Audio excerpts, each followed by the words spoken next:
विद्यार्थी मित्रांनो, सर्वांना नमस्कार. की करोनामुळं आपल्या 9वीच्या परीक्षा पण कॅन्सल झालेल्या आहेत आणि जवळजवळ 1 महिना आपण सर्वजण निवांत आहात. पण कुठलाही विषाणूचा प्रॉब्लेम जरी झालेला असला किंवा करोनाचा संसर्ग जरी अखंड जगभर झालेला असला तरी आपल्याला अभ्यास काय थांबणार नाही.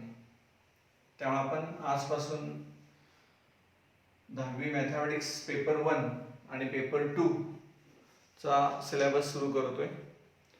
आणि या सिलेबसमध्ये पहिल्यांदा 10वी साठी जो मॅथमॅटिक्सचा क्वेश्चन पेपरचा फॉर्मॅट आहे, म्हणजे outline question paper for mathematics 1 and 2 हे तुमच्या समोर मी ठेवलेलं आहे.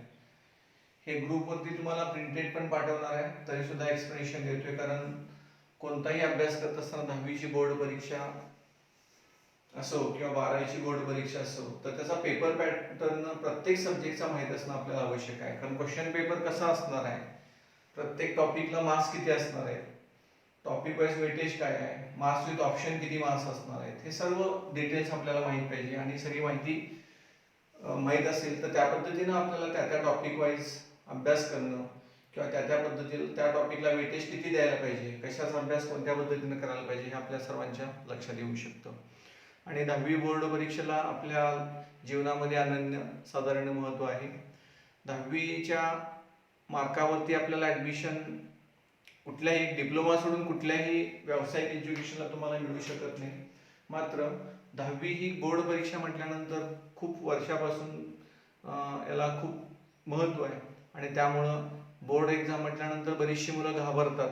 मात्र घाबरून जाण्याचं काहीच कारण नाही. ॲप्लिकेशन ओरिएंटेड जर तुम्ही चांगल्या पद्धतीने अभ्यास केला, मी नेहमीच सातत्यानं सांगत असतो की 90% मुलं ही एक्झाम ओरिएंटेड असतात आणि 10% मुलं ही एक्झाम नॉलेज ओरिएंटेड असतात. आणि हे उलट व्हायला पाहिजे. 90% पेक्षा जवळजवळ सर्वच मुलं नॉलेज ओरिएंटेड अभ्यास विचार करायला पाहिजे. प्रत्येक सब्जेक्टचा इतिहास काय आहे, सायन्स काय आहे, विज्ञान काय आहे, भूगोल काय आहे, हे तुम्ही समजावून घेऊन जर अभ्यास केला चांगल्या पद्धतीनं तर तुम्हाला परीक्षेची भीती वाटणार नाही. कारण इन जनरल सगळीकडे जर बघितलं, सर्वच पालकांचे जे आम्ही ओपिनियन घेतो किंवा पालक आम्हाला येऊन भेटतात, सांगतात की मुलं अभ्यास करत नाहीत. पण काही वेळेला टेस्ट ज्यावेळेला उद्या आहे म्हटल्यानंतर आज मुलं 12-1 पर्यंत अभ्यास करत असतात. त्याच वेळेला पालकांना कळते की पालक उद्या टेस्ट आहे का, म्हणजे ही जी परीक्षा ती जे तुम्ही अभ्यास करता तो नको आहे. त्यामुळं 9वी पर्यंत तुम्ही कोणत्या पद्धतीने केला हे आता बाजूला ठेवा. आणि आत्ता इथून पुढे जर तुम्हाला 11वी 12वी 10वी 11वी 12वी जर तुम्हाला करिअर करायचं असेल, इंजिनिअरिंगला जायचं असेल, मेडिकलला जायचं असेल किंवा वेगवेगळ्या कॉम्पिटेटिव्ह एक्झाममध्ये तुम्हाला जायचं असेल, कोणतंही तुम्हाला करिअर करायचं असेल, तर नॉलेज ओरिएंटेड जी मुलं अभ्यास करतात त्यांनाच चांगलं यश मिळालं हे लक्षात घ्या. त्यामुळं एवढं इंट्रोडक्शन तुम्हाला सफिशियंट आहे. त्या पद्धतीनं तुम्ही आजपासून लेक्चर्स जे होतील ते लेक्चर्स नीट व्यवस्थितपणे ऐका. किती वेळा तुम्ही ते लेक्चर ऐकू शकता. समजत नसेल तर तुम्ही तिथं पॉज द्या, परत ते स्टेटमेंट वाचा. आणि त्या पद्धतीनं दररोज आपण एक एक पॉईंट आपण मॅथमॅटिक्स 1 आणि मॅथमॅटिक्स 2 ची बघणार आहोत. आता पहिल्यांदा मॅथमॅटिक्स क्वेश्चन पेपरचा फॉर्मॅट मी तुमच्या समोर एक्सप्लेन करतोय. मॅथमॅटिक्स पेपर 1 आणि पेपर 2 हा नवीन जो फॉर्मॅट आलेला आहे तो फॉर्मॅट फिक्स आहे. की मॅथमॅटिक्स पेपर 1 हा 40 मार्काचा पेपर असणार आहे आणि मॅथमॅटिक्स पेपर 2 हा 40 मार्काचा पेपर असणार आहे. आणि 20 मार्क हे तुम्हाला इंटरनल शाळेमध्ये दिले जाणार आहेत. त्याच्या ज्या एक्झाम्स असतील किंवा त्याचे नॉर्म्स असतील त्या नॉर्म्स प्रमाणे शाळेमध्ये प्रत्येक सब्जेक्टला इंटरनल मार्क्स 20 मार्क प्रमाणे लक्षात घ्या. तर मॅथमॅटिक्सचा थिअरीचा पेपर 1 40 मार्क आणि पेपर 2 40 मार्क होणार आहे. तर क्वेश्चन पेपरचा फॉर्मॅट जो आहे असा आहे की क्वेश्चन नंबर 1 ए आणि बी असे दोन ऑप्शन्स आहेत. त्याच्यामध्ये सॉल्व एमसीक्यू तुम्हाला 4 एमसीक्यू असणार. ते चारीचे 4 एमसीक्यू सॉल्व करायचे, म्हणजे मल्टिपल चॉईस क्वेश्चन्स असणार आहेत. आणि ते प्रत्येक एमसीक्यूला 1 मार्क आहे. 4 क्वेश्चनचे 4 एमसीक्यूचे 4 मार्क आणि एकूण मार्क्स विथ ऑप्शन किती होतात 4 मार्क. कारण ते कंपल्सरी आहे. पहिला जो क्वेश्चन आहे तो तुम्हाला 4चे 4 एमसीक्यू सॉल्व करायचे. त्यानंतर बी जो आहे तो पण 4 सॉल्व एनी 4 आउट ऑफ 4, म्हणजे 4 तुम्हाला short answer, very short answer टाइपचे क्वेश्चन देतील 1-1 मार्काचे आणि ते 4चे 4 तुम्हाला सॉल्व करायचे. बऱ्याच जणांना असं आतापर्यंतचा अनुभव आम्ही बघितलेला आहे, मुलांना दुसऱ्यापासून 5व्या क्वेश्चन पर्यंत मार्क्स पडतात, मात्र पहिला आणि दुसरा, पहिला जो क्वेश्चन आहे ए आणि बी याच्यामध्ये मुलांना मार्क्स पडत नाही. कारण मार्क्स पडत नाही म्हणजे अशी एक साधी जर स्पेलिंग मिस्टेक झाली तर कारण तिथं ऑप्शन नसतो. पुढच्या सगळ्या क्वेश्चन मध्ये तुम्हाला ऑप्शन्स आहेत, पण याच्यामध्ये ऑप्शन नाही. साधी जरी स्पेलिंग मिस्टेक कळत येत नाही असं नाही, मात्र कळत न कळत साधी चूक होते आणि त्या चुकीमुळे 1 मार्क तिथल्या तिथं जातो आणि 100 पैकी 100 मुलाची कॅपॅसिटी असताना सुद्धा त्याला 99-98 मार्क्स पडू शकतात. त्यामुळं या क्वेश्चनची तयारी तुम्हाला चांगली करणं आवश्यक आहे. 12वीला सुद्धा याच पद्धतीनं सेक्शन ए मध्ये क्वेश्चन नंबर 1 आणि क्वेश्चन नंबर 2 16 मार्क अधिक 4 मार्क 20 मार्काचे कंपल्सरी क्वेश्चन्स आहेत, 8 एमसीक्यू आहेत आणि 4 व्हेरी शॉर्ट आन्सर टाइपचे क्वेश्चन्स आहेत. मात्र त्याच्यामध्ये एक जरी मिस्टेक झाली तर तुमचे मार्क्स जाणार आहेत, त्यामुळे इथं तुम्ही प्रिकॉशन घ्या. त्यानंतर क्वेश्चन नंबर 2 जो आहे त्याच्यामध्ये सुद्धा ए बी आहे, complete 2 activity out of 3. Text book मध्ये प्रत्येक टॉपिक मध्ये पॉइंट वाइज ऍक्टिव्हिटी दिली, त्या ऍक्टिव्हिटीचा चांगला सराव करा, कारण ऍक्टिव्हिटी हे खूप सोपं आहे. हे इथं एक ऍक्टिव्हिटी आहे आणि क्वेश्चन नंबर 3 मध्ये 3 मार्काला आणि 2 मार्काला ऍक्टिव्हिटी आहे. म्हणजे इथं तुम्हाला किती मार्क आहेत बघा, ऍक्टिव्हिटीचे 4 मार्क आणि त्या ऍक्टिव्हिटीचे किती मार्क आहेत 3 मार्क. 4 आणि 3 7 मार्क हे प्रत्येकाला मिळालेच पाहिजे. कारण जवळजवळ ऍक्टिव्हिटी अशा स्टेप्स असतात की पुढच्या स्टेप मध्ये आधीच्या स्टेपचं मॅक्सिमम म्हणजे आन्सर दिलेलं असतं, लक्षात घ्या. म्हणजे या पद्धतीने ऍक्टिव्हिटी असतात आणि त्या ऍक्टिव्हिटी जर व्यवस्थितपणे कव्हर केला तर हे 7 मार्क पडणं खूप सोपं होणार आहे, लक्षात घ्या.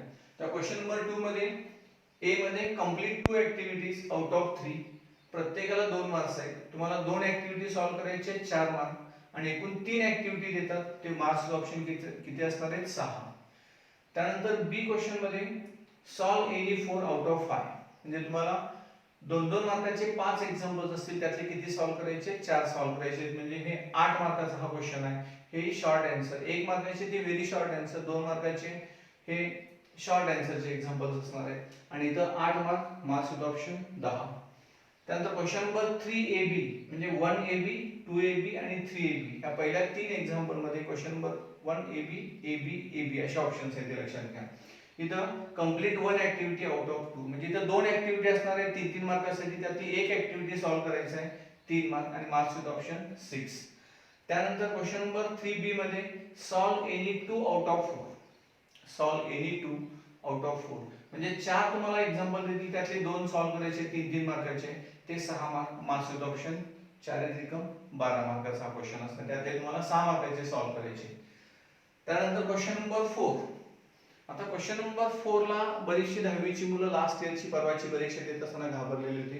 जवळजवळ 10 ते 15 हायस्कूल मध्ये मी व्याख्यान देण्यासाठी गेलो 10वीच्या मुलांच्यासाठी. मॅथमॅटिक्स 1 असेल किंवा मॅथमॅटिक्स 2 असेल, ते इन जनरल लेक्चर देत असताना प्रत्येक शाळेमध्ये गेल्यानंतर त्या शिक्षकांनी सुद्धा आणि मुलांनी सुद्धा म्हटलं की तुम्हाला काय पाहिजे असं जर विचारलं तर ते म्हणजे सर क्वेश्चन नंबर 4 वरती जास्त भर द्या. म्हणजे क्वेश्चन नंबर 4 ची एवढी धास्ती घेतलेली होती, कारण का आउट ऑफ टेक्स्ट बुक.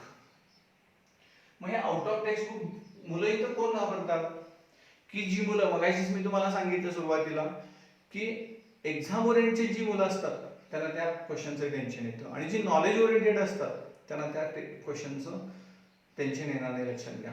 आणि सगळ्यात महत्त्वाचं काय, तुम्हाला आता 10वीला हे एका क्वेश्चनचं जर तुम्हाला टेन्शन येत असेल तर 11वी-12वी मध्ये 11वी-12वीचा अभ्यास केल्यानंतर इंजिनिअरिंग आणि मेडिकलला जात असताना जी सीईटी नावाचा प्रकार आहे, एमएसटी सीईटी असेल, जेई असेल, जेई मेन असेल, ऍडव्हान्स असेल किंवा नीटची परीक्षा असेल मेडिकलसाठी असणारी, तर याच्यामध्ये 100% तुम्हाला टेक्स्ट बुक ओरिएंटेड सिलेबस दिलेला असतो, मात्र एक सुद्धा एक्झाम्पल तुम्हाला टेक्स्ट बुक मधलं नसतं. सगळे ऍप्लिकेशन 99.99% सगळे एक्झाम्पल्स हे काय असतात ऍप्लिकेशन ओरिएंटेड असतात. मग तिथं तुम्ही काय करणार आहात? त्यामुळं ह्या अशा क्वेश्चनची सवय तुम्हाला झाली पाहिजे. त्यासाठी तुम्ही प्रत्येक टॉपिक मध्ये काय आहे आणि काय त्याचं कन्सेप्ट क्लिअर करून घ्या आणि ते सगळेच्या सगळे कन्सेप्ट जर तुम्ही क्लिअर करून घेतला तर क्वेश्चन नंबर 4 तुम्ही मिळवलेल्या नॉलेज वरती इझिली सॉल्व्ह करू शकता.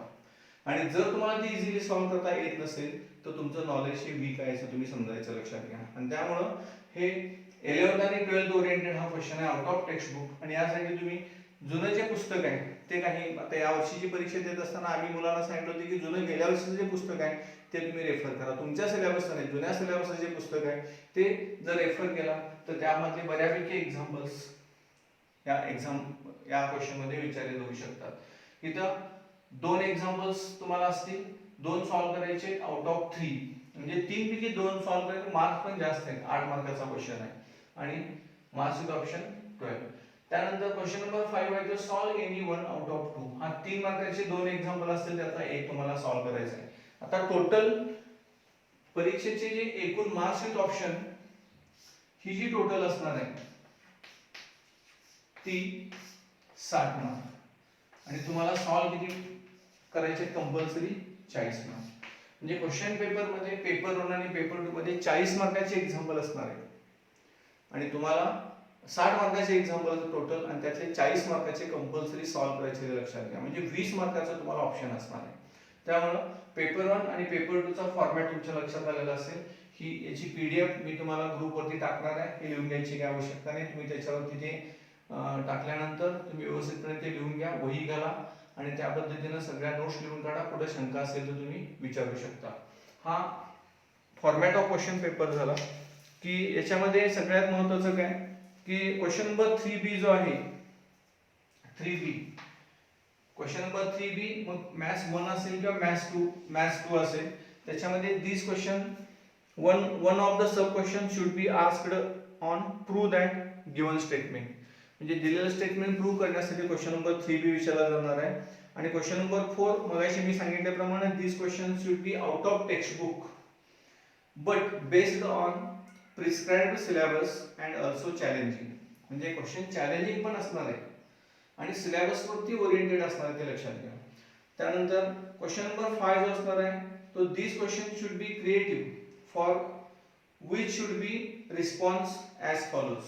Examples: expecting the student to express his own view, to draw a flag as per given information, to complete an incomplete construction, to complete the given flow chart, to construct a problem from given information or situation, open ended question, estimation and approximation, comparison for mathematics passage. म्हणजे या type मध्ये हे examples तुम्हाला question number 5 मध्ये विचारले जाणार आहेत. म्हणजे आन्सर एखाद्या एक्झाम म्हणजे त्याच्यामध्ये फॉर एक्झाम्पल सांगायचं म्हणजे तुम्हाला ज्या ज्या वेळेला शिकवायचं त्या त्यावेळेला ते एक्झाम्पल होणारच आहे, पण तरी सुद्धा तिथं चॅलेंजिंग क्वेश्चन्स कसे क्वेश्चन नंबर 4 मध्ये चॅलेंजिंग एक्झाम्पल असणार आहेत आणि क्वेश्चन नंबर 5 मध्ये काही क्रिएटिव्ह म्हणजे काय तुम्हाला क्वेश्चन तयार करायचा आहे. म्हणजे एखादा डाटा दिला असेल त्या डाटावरती काय करायचं क्वेश्चन तयार करायचं आहे, ते आपल्याला प्रॅक्टिस मध्ये होऊ शकतं. आता मॅथमॅटिक्स 1 आणि मॅथमॅटिक्स 2 मध्ये आपल्याला काय शिकायचं आहे ते आपण बघू की पेपर 1 आणि पेपर 2 मध्ये टॉपिक काय काय, सिलेबस काय काय तो आपण मी आज एक्सप्लेन करतो आणि त्यानंतर याची पीडीएफ मी तुम्हाला पाठवणार आहे. मार्क्स विथ ऑप्शन प्रत्येक टॉपिकला वेटेज किती आहे हे सगळं डिटेल मध्ये मी एक्सप्लेनेशन देतो आणि त्यानंतर मग आपल्याला सिलेबस स्टार्ट करता येईल. Topic wise weightage of marks.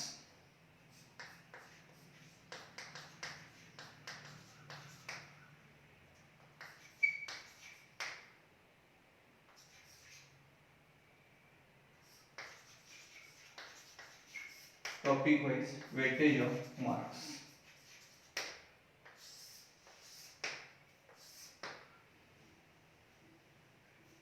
Maths 1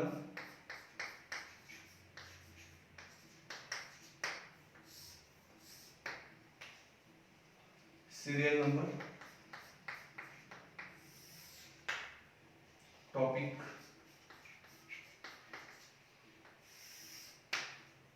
any marks with option.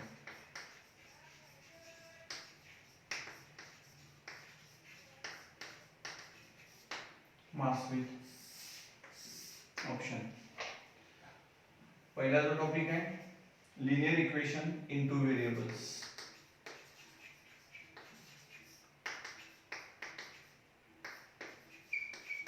into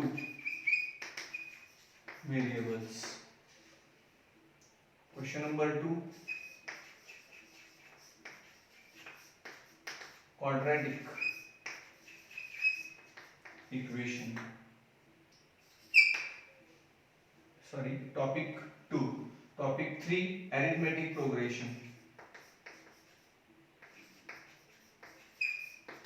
Arithmetic progression. Topic number 4 financial planning.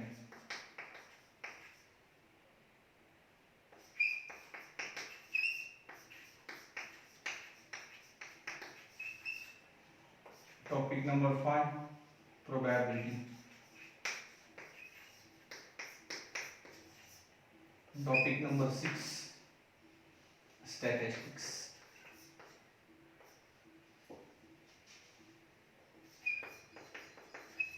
Statistics हा टॉपिक 12 मार्कासाठी आहे. दुसरा टॉपिक 12 मार्कासाठी. त्यानंतर हा 8 मार्कासाठी, हा 8 मार्कासाठी, हा 8 मार्कासाठी आणि हा 12 मार्कासाठी. म्हणजे टोटल मार्क्स 60. Total 60 marks. पहिल्यांदा पेपर 1 मी एक्सप्लेन करतो की पेपर 1 चे topic, syllabus, marks with option मी सगळं लिहिलेलं आहे. पेपर 1 मध्ये पहिला जो टॉपिक आहे तो linear equation in two variables. आता linear equation in two variables याला आपण सायमल्टेनियस इक्वेशन सुद्धा म्हणतो, की दोन व्हेरिएबल मध्ये इक्वेशन्स आपल्याला सॉल्व्ह करायचे. त्याच्यामध्ये सिंपल कन्सेप्ट आहे. मग यामध्ये या टॉपिक मध्ये तुम्हाला x + y = 4 for example, x + y = 4, x - y = 6. Linear equation म्हणजे इंडेक्स x आणि y चा दोन व्हेरिएबल आहे. याच्यामध्ये दोन व्हेरिएबल्स आहेत x आणि y. त्याचा इंडेक्स जर 1 1 असेल तर त्याला आपण लिनियर म्हणतो. Linear equation in two variables. आणि हे दोन इक्वेशन आपल्याला ग्राफिकल मेथड सुद्धा सॉल्व्ह करायचे. म्हणजे या टॉपिक मध्ये तुम्हाला ग्राफिकल मेथड आहे, परत साधे कॅल्क्युलेशन, आपल्याला कॅल्क्युलेशन ओरिएंटेड दोन इक्वेशन सॉल्व्ह करायचे. ग्राफिकल मेथडने हे दोन इक्वेशन आपल्याला सॉल्व्ह करता येतात. परत क्रामर्स रूल एक तुम्हाला याच्यामध्ये नवीन शिकायचा आहे. डिटर्मिनंट हा कन्सेप्ट तुम्हाला या टॉपिक मध्ये इंट्रोड्यूस होणार आहे. आणि या लिनियर इक्वेशनचा ऍप्लिकेशन्स म्हणजे काही दैनंदिन व्यवहारामधले एक्झाम्पल सुद्धा आपण या लिनियर इक्वेशन इन टू व्हेरिएबलनं सॉल्व्ह करू शकतो. म्हणजे कॅल्क्युलेशन ओरिएंटेड याच्यामध्ये फक्त वर्ड प्रॉब्लेमची चांगल्या पद्धतीने प्रॅक्टिस केला तर बाकीचे मार्क्स सहजपणे मिळून जातात, ते लक्षात घ्या. म्हणजे वर्ड प्रॉब्लेमची तयारी करणं हे सगळ्यात महत्त्वाचं आहे. त्यानंतर दुसरा जो टॉपिक आहे याचं वेटेज आहे ते 12. म्हणजे टोटल क्वेश्चन पेपर मध्ये 40 मार्कापैकी म्हणजे 60 मार्कापैकी 12 मार्काचे एक्झाम्पल्स तुम्हाला इथं मिळणार आहे, ते लक्षात घ्या. Marks with option 12. त्यानंतर दुसरा जो टॉपिक आहे तो अतिशय इम्पॉर्टंट, क्वाड्रॅटिक इक्वेशन. मी बऱ्याच वेळेला व्याख्यानाला जात असताना सांगत असतो शिक्षकांना सुद्धा आणि मुलांना सुद्धा की तुम्ही कोरिलेशन बघा.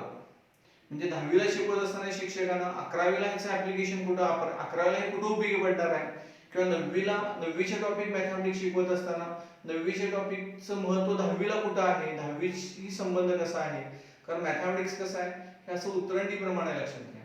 म्हणजे सुरुवातीला तुम्हाला अंकांची ओळख, त्यानंतर बेरीज, मग वजाबाकी, गुणाकार, भागाकार, मग त्यानंतर त्याच्या अशी मॅथ्स हे डेव्हलपमेंट टप्प्याटप्प्याने डेव्हलप होत गेलेलं आहे. म्हणजे 5वीचा सिलेबस आणि 6वीचा सिलेबस हा काही संबंध नाही, होऊ शकत नाही, लक्षात घ्या. त्यामुळं कुठल्याही इयत्तेमध्ये शिकत असताना त्याच्या पाठीमागं काय आहे आणि पुढं काय आहे हे शिक्षकाने जर व्यवस्थितपणे जर तुम्हाला सांगितलं तर आपल्याला ते मुलंही कॉन्सन्ट्रेशन करतील आणि आपलाही ह्याचं महत्त्व काय आहे हे तुमच्या लक्षात येईल. त्या क्वाड्रॅटिक इक्वेशन बाबतीत प्रत्येक वेळेला मी सांगत असतो की 11वी-12वीच्या मुलांना, मेजर 12वीच्या जवळजवळ 100 मुलांचा जर तुम्ही सर्वे केला तर 12मध्ये अवघड काय जर असं विचारलं तर मुलं 99 मुलं तुम्हाला सांगतील की डेरिव्हेटिव्ह इंटिग्रेशन सगळ्यात टफ जो भाग आहे तो डेरिव्हेटिव्ह इंटिग्रेशन. आणि मी 12वीला शिकवत असताना ज्या मुलांना विचारतो डेरिव्हेटिव्ह इंटिग्रेशन जर अवघड असं जर कोण म्हणत असेल तर 10वीचा क्वाड्रॅटिक इक्वेशन तुम्ही अभ्यासच केला नाही. कारण 10वीमध्ये क्वाड्रॅटिक इक्वेशन सॉल्व्ह करण्यामध्ये 3 मेथड आहेत. क्वाड्रॅटिक इक्वेशन आपण कशाला म्हणतो की ज्याच्यामध्ये इक्वेशन मध्ये हायेस्ट डिग्री व्हेरिएबलची ही जर 2 असेल तर त्याला आपण क्वाड्रॅटिक इक्वेशन म्हणतो. a is not equal to 0 हा general form of quadratic equation आहे. आणि ह्या क्वाड्रॅटिक इक्वेशन सॉल्व्ह करण्याचे तुम्हाला इथे 3 मेथड शिकायचे त्या टॉपिक मध्ये 10वीला. त्याच्यामध्ये फॅक्टरायझेशन मेथड, दुसरी मेथड आहे ती फॉर्म्युला मेथड आणि तिसरी method of completing the square. आता यामध्ये सगळ्यात महत्त्वाची जी मेथड आहे ती method of completing the square. या मेथड इंटिग्रेशन या टॉपिक मध्ये 12च्या इंटिग्रेशन या टॉपिक मध्ये जवळजवळ 9 फॉर्म्युले सेम टू सेम, त्या 9 फॉर्म्युलेचं ऍप्लिकेशन करत असताना किंवा त्याच्यावरचे एक्झाम्पल सॉल्व्ह करत असताना जवळजवळ 40 to 50% टॉपिक या method of completing the square ह्या 10वीच्या क्वाड्रॅटिक इक्वेशन सॉल्व्ह करण्याच्या मेथड वरून तुम्हाला ते सगळे सॉल्व्ह करता येणार आहेत. म्हणजे स्क्वेअर टर्म ऍड करणं आणि सबट्रॅक्ट करणं ही जी प्रोसिजर आहे, ही प्रोसिजर तुम्हाला जर इथं परफेक्ट जर लक्षात आली असेल तर 12वीच्या इंटिग्रेशन मधलं कमीत कमी 40 ते 50% पार्ट काहीच वाटणार नाही, लक्षात घ्या. त्यामुळं ह्याचा संबंध हा त्या टॉपिक मध्ये करायचा, लक्षात घ्या. त्यामुळे जर ज्यांना इंजिनिअरिंगला जायचं आहे किंवा इंजिनिअरिंग मध्ये कोणतेही तुम्हाला वेगवेगळ्या फॅकल्टी म्हणजे याच्यामध्ये सब्जेक्टमध्ये जायचं असेल तर तिथं प्रत्येक ठिकाणी मॅथमॅटिक्स हे लागणार आहे, लक्षात घ्या. कुठल्याही क्षेत्रामध्ये जावा मॅथमॅटिक्स शिवाय दुसरा पर्याय नाही. त्यामुळे मॅथमॅटिक्स ज्याचं चांगलं त्याचं सगळं चांगलं असतं असं मी म्हणतो. त्यानंतर तिसरा जो टॉपिक आहे अरिथमेटिक प्रोग्रेशन. पूर्वीच्या सिलेबसमध्ये एपी, जीपी आणि एचपी असे 3 पार्ट होते, अरिथमेटिक प्रोग्रेशन, जॉमेट्रिक प्रोग्रेशन आणि हार्मोनिक प्रोग्रेशन. मात्र सिलेबस कमी करून हा एकच पार्ट टाकलेला आहे, अरिथमेटिक प्रोग्रेशन. म्हणजे संख्यांची एक वेगळ्या प्रकारची रचना असते आणि ती रचना याच्यामध्ये वेगवेगळ्या प्रोग्रेशन्स म्हणजे कॉमन त्या संख्यांच्या मध्ये रूल तयार होतो आणि अशा रूल बाबतीत अरिथमेटिक प्रोग्रेशन म्हणजे काय किंवा अरिथमेटिक सिक्वेन्स आपण कशाला म्हणतो या टॉपिक मध्ये शिकायचं आहे. हे 11वीला सुद्धा 12वीला सुद्धा सिक्वेन्स अँड सिरीज हा जो टॉपिक आहे 11वीच्या सिलेबस मध्ये जेईला याच्यावरचे क्वेश्चन विचारतात. आणि अरिथमेटिक सिक्वेन्स अँड सिरीज मध्ये arithmetic progression, geometric progression, harmonic progression, arithmetic geometric progression अशा बऱ्याचशा सिरीज तुम्हाला इथं शिकायचे आणि त्याचा बेस हा इथं आहे. म्हणजे दोन कॉन्सिक्युटिव्ह नंबर मधला डिफरन्स, समजा मी असं घेतलं 2, 4, 6, 8 अँड सो ऑन, तर याच्यामध्ये एक पर्टिक्युलर रूल आहे की दोन कॉन्सिक्युटिव्ह नंबर मधला डिफरन्स जर तुम्ही बघितला, फरक जर बघितला तर तो कॉन्स्टंट देतो. अशी जी संख्यांची अरेंजमेंट असते याला आपण म्हणतो arithmetic progression or arithmetic sequence. आणि याच्या बाबतीत काही जे कन्सेप्ट आहेत, जे एक्झाम्पल्स आहेत ती या टॉपिक मध्ये आपल्याला सॉल्व्ह करायचे. त्यानंतर नवीन सिलेबस मध्ये 2 वर्षापाठीमागे हा एक नवीन टॉपिक ऍड केला तो फायनान्शियल प्लॅनिंग. हा कॉमर्स भागामधला म्हणजे कॉमर्स विभागामधला हा टॉपिक याच्यामध्ये ऍड केला आहे. की 9वी मध्ये तुम्हाला फायनान्शियल प्लॅनिंगचं इंट्रोडक्शन आहे, त्याच्यामध्ये काही कन्सेप्ट तुम्ही शिकलेले आहात. त्याच्या पुढचा पार्ट जीएसटी म्हणजे काय. बऱ्याच जणांना मुलांना विचारलं काय करणार, इंजिनियर आणि डॉक्टर्स म्हणतात, पण कॉमर्स कडून तुम्हाला सीए सुद्धा होता येते. कारण पैसे मिळवण्यापेक्षा सध्याच्या स्थितीमध्ये पैसा सांभाळून कसा ठेवायचा हे सुद्धा इम्पॉर्टंट आहे. आणि त्याच्यामुळे फायनान्शियल प्लॅनिंग म्हणजे आपलं आर्थिक नियोजन आपल्या आयुष्याचं कसं करावं याची थोडीशी पुसटशी तरी कल्पना 9वी 10वीच्या मुलांना यावी म्हणून हे 2 टॉपिक 9वीला आणि 10वीला ऍड केलेले आहेत. आणि फायनान्शियल प्लॅनिंग मध्ये आपल्याला ह्या आपल्या दैनंदिन व्यवहार कसे करावे, जीएसटी म्हणजे काय, टॅक्स काय असतो, पैसे कसे इन्व्हेस्ट करायचे या बाबतीतलं नॉलेज या टॉपिक मध्ये आपल्याला बघायचं आहे.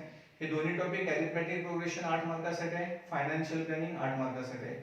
त्यानंतर प्रोबॅबिलिटी हा एक इंटरेस्टिंग टॉपिक आहे. हा 11वीला सुद्धा आहे टॉपिक प्रोबॅबिलिटी आणि 12वीला त्याचं ऍप्लिकेशन लेवलचे 2 टॉपिक प्रोबॅबिलिटी डिस्ट्रीब्युशन आणि बायनॉमियल डिस्ट्रीब्युशन असे 2 टॉपिक मध्ये तुम्हाला हे करायचं. हे दोन्ही टॉपिक आहेत ते स्टॅटिस्टिक्सचे, हे लक्षात घ्या. स्टॅटिस्टिक्स हे मॅथमॅटिक्स प्रमाणे ते स्टॅटिस्टिक्स हे संख्याशास्त्र म्हणून एक ब्रँच आहे, त्याच्यामध्ये हे 2 टॉपिक आहेत. आता प्रोबॅबिलिटी म्हणजे काय, हे प्रोबॅबिलिटी म्हणजे खूप इंटरेस्टिंग कन्सेप्ट आहे की सायन्स मध्ये एखादं प्रॅक्टिकल केला तर त्याचा रिझल्ट तुम्हाला मिळतो, युनिक रिझल्ट असतो. समजा एखाद्या स्लाइड मध्ये तुम्ही म्युकरची स्लाइड लावला मायक्रोस्कोप खाली आणि ती स्लाइड जर बघितला तर तुम्हाला मायक्रोस्कोपच दिसणार. स्पायरोगॅरा जर स्लाइड लावला असेल तर स्पायरोगॅरा दिसणार. किंवा झाडाचा नाळ तुटल्यानंतर तो खालीच पडणार, वर जाणार नाही. किंवा ग्रॅव्हिटेशनल फोर्स ऑफ अट्रॅक्शनचा जर तुम्ही प्रॅक्टिकल केला तर 980 हे सीजीएस मध्ये तुम्हाला ते ग्रॅव्हिटेशनल फोर्स ऑफ अट्रॅक्शन मिळणार. मात्र असे हे प्रॅक्टिकल सायन्स मधले, फिजिक्स, केमिस्ट्री, बायोलॉजी मधले सोडून असे बरेचसे प्रॅक्टिकल्स आहेत की ज्याचा रिझल्ट मिळणार हे आपण सांगू शकतो. मात्र परफेक्ट हाच रिझल्ट मिळेल असं आपल्याला सांगता येणार नाही. असे जे एक्सपेरिमेंट आहेत डे टू लाईफ मधले त्या एक्सपेरिमेंटचा विचार या प्रोबॅबिलिटी मध्ये आपण करतो. याला मराठीत आपण म्हणतो संभाव्यता. पाऊस पडण्याची शक्यता किती, हवामान अंदाज वेधशाळा वर्तवते, पण पाऊस पडेल किंवा न पडेल ते फक्त वर्तवतं. त्यांच्याप्रमाणे 100% तंतोतंत खरं येतच असं नाही. काही वेळेला पाऊस पडतो, काही वेळेला पडतही नाही, लक्षात घ्या. म्हणजे संभाव्यता जो आहे यामध्ये कोणकोणत्या टाईपचे एक्सपेरिमेंट येतात की क्रिकेटची मॅच, सगळ्यांना क्रिकेट आवडतं आणि ते क्रिकेटच्या मॅच मध्ये पहिल्यांदा एक्सपेरिमेंट होतो tossing a coin. 2 umpire 2 captain हे येतात ग्राउंड मध्ये आणि माणसं जास्त असतात आणि प्रॅक्टिकलचं ॲपरेटस किती असतं, साधी कॉईन असते. आणि ती कॉईन टॉस केल्यानंतर हेड मिळेल का टेल मिळेल, आपल्याला फिक्स सगळ्यांना माहित असतं हेड किंवा टेल ह्या दोन्हीपैकी एक मिळणार. पण हेडच मिळेल किंवा टेलच मिळेल हे आपण सांगू शकतो का, नाही. बरोबर आहे का, म्हणजे हेड किंवा टेल दोन्हीपैकी मिळणार, मात्र हेच मिळेल आपण सांगू शकत नाही. किंवा लहानपणी आपण सापशिडी खेळतो, सापशिडीमध्ये एक 6 फेस असतात त्या ठोकळ्याला, आणि त्या ठोकळ्यामध्ये एकावरती एक ठिपका असतो, दुसऱ्या बाजूला 2 ठिपके, असे 6व्या बाजूला 6 ठिपके असतात. आणि आपण खेळत खेळत नव्याण्णवरती येतो आणि तिथं आल्यानंतर एक पडत नाही, मात्र पुढे साप असेल तर लगेच एक पडतं. म्हणजे या सापशिडीच्या ठोकळ्यामध्ये तो ठोकळा टाकल्यानंतर तुम्हाला एकच पडेल याची गॅरंटी नाही. एक पडू शकतं, 2 पडू शकतं, 3 पडू शकतं, 4, 5 किंवा 6. या 6 पैकी एक पडणारे आपण सांगू शकतो. म्हणजे असे जे एक्सपेरिमेंट आहे की ज्याच्यामध्ये रिझल्ट हा मिळणार, मात्र परफेक्ट हाच रिझल्ट मिळेल आपण सांगू शकत नाही. अशा एक्सपेरिमेंटचा विचार ह्या प्रोबॅबिलिटीमध्ये आपल्याला करायचा आहे. आणि खूप इंटरेस्टिंग आणि चांगला टॉपिक आहे. हायर एज्युकेशनमध्ये तुम्हाला 11वी 12वीला नेहमी याचा यूज होणार आहे, लक्षात घ्या. त्यामुळे इकडे या टॉपिकवरती सुद्धा तुमचं कॉन्सन्ट्रेशन असणं गरजेचं आहे.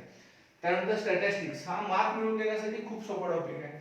याच्यामध्ये आपल्याला पाय डायग्राम, म्हणजे याच्यामध्ये तुम्ही जे महाराष्ट्र गव्हर्नमेंट किंवा सेंट्रल गव्हर्नमेंट हे बजेट सादर करतं, त्या बजेट सादर करत असताना तुम्ही जर बघितलं असेल त्या पानावरती येणारा रुपया त्या पेजवरती असं असतं आणि जाणारा रुपया, म्हणजे 1 रुपये सरकारला जे मिळणार आणि ते कुठं कुठं जाणार हे सगळं डिटेल लिहिलं असतं. याला आपण म्हणतो पाय डायग्राम, हे लक्षात घ्या.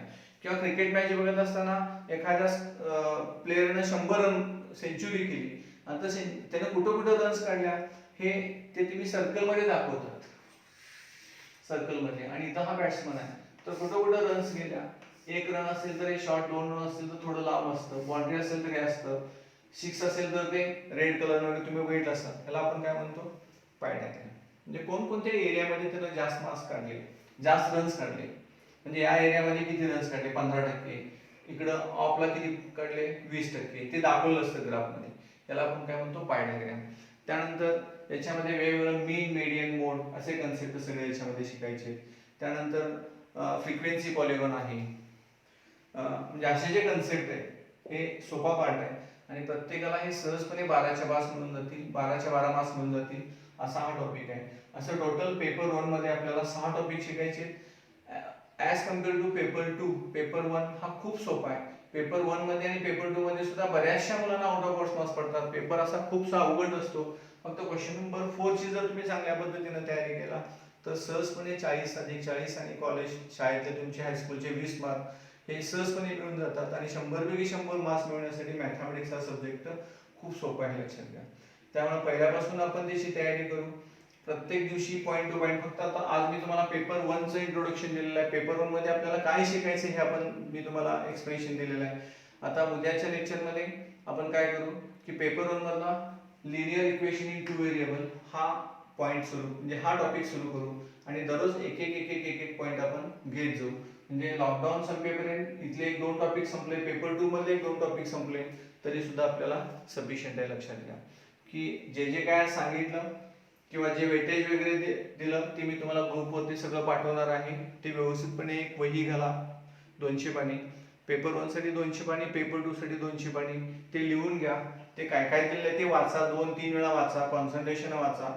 आणि उद्या सिलेबस सुरू झाल्यानंतर जे एक्झाम्पल मी इथं सॉल्व्ह करून देतो ते परत तुम्ही सॉल्व्ह करा. आणि टेक्स्टबुक मधले एक्सरसाइज, सॉल्व्ह एक्झाम्पल आणि एक्सरसाइज मधले सगळेच्या सगळे अप टू डेट तुम्ही एक्झाम्पल सॉल्व्ह केला.